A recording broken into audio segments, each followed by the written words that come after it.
cabdi xaashi cabdulaahi gudoomiyaha muddadu ka dhammaatay ee aqalka sare ee baarlamaanka Soomaaliya weli wuxuu dhex taagan yahay dagaal ciddii gelisay ay dib u guratay. xiisadda kuraasta reer waqooyiga ayaan weli dhinac u dhicin. xafiiska ra'iisul wasaaraha ayaa dhowaan shaaciyey in la baabi'iyay doorashadii hore ee guddiga maamulka kuraasta reer waqooyiga. maanta oo Sabti ah waxaa loo ballansanaa doorasho kale oo ka dhici lahayd hangarka Afisoni. aragtidan waxay ka dhalatay kulan uu ra'iisul wasaare Rooble la qaatay labada garab, midka Cabdi Xaashi iyo garabka Mahdi, laakiin waxaa la sheegayaa in kooxdii Cabdi Xaashi ay mar kale diideen doorashada maanta.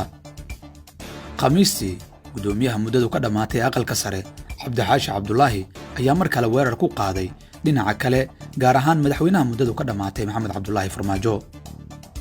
guddiga reer waqooyigu 4 xubnood waxay ka socotaa Mahdi, 4 xubnoodna Cabdi Xaashi, 3 xubnoodna xukuumadda. kooxda Cabdi Xaashi waxay aaminsan tahay in 3 xukuumaddu ay dhinaca Mahdi guuleed jiraan, sidaasna ay 7 xubnood ku yihiin. waxay ku doodayaan in guddoonka laga heshiiyo ama ay doorashada galaan 8 xubnood ee labada dhinac ka socota oo meesha laga saaro 3 xukuumadda. lama yaqaano waxa laga yeeli doono dhinaca Cabdi Xaashi maadaama ay diideen inay ka qayb galaan doorashada dhacaysa maanta. laakiin sheekada xiisaha leh waxay tahay Cabdi Xaashi oo lagu cidleeyey dagaalkii Farmaajo. Cabdi Xaashi waxa uu gudoomiye u ahaa golaha badbaado qaran oo ay ku wada jireen midowga musharaxiinta mucaaradka iyo maamulada Puntland iyo Jubbaland. isagoo reer waqooyiga ka masuula ayuu la shirkoobay xubnahaas.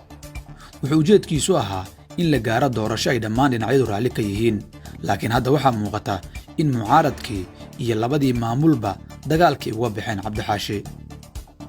3 asbuucee la soo dhaafay Cabdi waxa uu ku jiray dagaalkii ugu cuslaa ee qadiyadan, wax garab ahna kama uusan helin raggii ay arrinta shirkada ku ahaayeen. maxay tahay sababta looga kala dhuuntay Cabdi Xaashi? mucaaradku waxay qaarkood isu sheegayaan inay dantoodii doorashada gacanta ku hayaan kadib markii qaarkood min hal xubin loogu daray guddiyada doorashada ee gobollada ay ka soo jeedaan. waxay u muuqdaan niman aan mabda' weyn xambaarsanayn. Xaashi waxa uu isagu weli dhexda uga jiraa dagaal raggii geliya ay ka danaystaan. mar walba Cabdi Xaashi xitaa isagoo aan hadlin ayuu heli lahaa kursigiisa, laakiin wuxuu u muuqday nin xambaarsan qadiyad gaar ah oo ay ugu weyn tahay inuu isbeddel maamul ka dhaco dalka. maadaama isagu uusan madaxweyne u taagnayn, raggii uu isbeddelka kala shaqayn lahaa ayaa dagaalkii uga baxay. waxay xitaa awoodi waayeen midowga musharaxiinta Puntland iyo Jubbaland inay soo saaraan qoraallo ay ku muujinayaan garab istaagga gudoomiye Cabdi Xaashi. qaarkood waxaa weli lagu eedeynayaa inay dagaal gelinayaan Cabdi Xaashi iyagoo isqarinaya, laakiin taas wax weyn uma tari karto dagaalka uu ku jira Xaashi. haddaba maxaa la gudboon Cabdi Xaashi? sida muuqata Cabdi Xaashi intaan ka badan siima wadi kara dagaalkan. waa inuu raadiyaa xalka ugu fudud ee uu kaga dhex bixi karo mashruucan. waxaa u fudud inuu qaato heshiis ay lama taabtaan ku noqonayaan kursigiisa iyo dhowrka kursi ee kale ee muhiimka u ah isaga, taasoo la sheegay inay mar walba diyaar ka tahay dhinaca kooxda Farmaajo taabacsan ee uu hormuudka u yahay Mahdi Qadar Guuleed. gudoomiye Cabdi Xaashi ma haya tamar uu intaan ka badan ku sii wada dagaalkan oo sida muuqata ay uga siibteen raggii markii hore geliyey. dhinaca mucaaradku waxay u muuqdaan inay luminayaan dhibco muhiim ah. waxaa muddooyinkii la soo dhaafay muuqatay inay reer waqooyigu si weyn u kala qaybsameen oo codadkooduna ay sidaas u kala qaybsami doonaan, laakiin hadda waxaa dhici karta inuu Cabdi Xaashi dib uga gurto musharaxiinta mucaaradka maadaama ay awoodi waayeen inay qadiyaddan si joogta ugu garab istaagaan. Farmaajo ayay faa'iido weyn u tahay inay midowga musharaxiinta Puntland iyo Jubbaland dagaalkii uga dhunteen Cabdi Xaashi.